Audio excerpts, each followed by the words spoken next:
تو مقصد یہ ہے کہ پیر صاحب کیوں یہ کرتے تھے کہ موت سے ڈرتے نہیں تھے یا ان کے دل میں جھجک نہیں تھی؟ کیونکہ ایک تو یہ ہے کہ اچھی صالحین کی زندگی انہوں نے گزاری،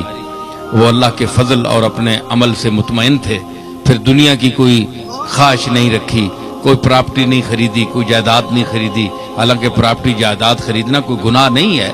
شرعی حدود میں رہ کر جائز پیسے سے لینا،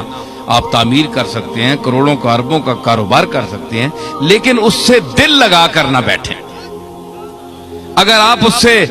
چمٹ کر بیٹھ جائیں گے تو پھر مرنے کو قطعاً آپ کا جی نہیں چاہے گا،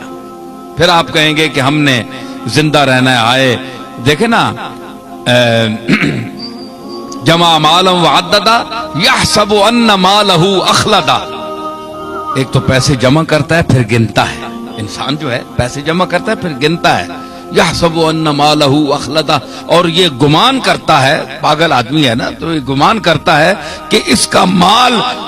اس کو زندہ رکھے گا، بڑا خلود دے گا، ہمیشہ کی زندگی اس کو دے گا، یہ مرے گا نہیں، مال مجھے مرنے نہیں دیتا، پیسے کی گرمی مجھے مرنے نہیں دے گی، وہ یہ سوچتا ہے۔ قرآن کہتا ہے، حالانکہ یہ ایسی بات نہیں ہے، فرمایا یہ بات نہیں ہے، تم ڈر جاؤ گے۔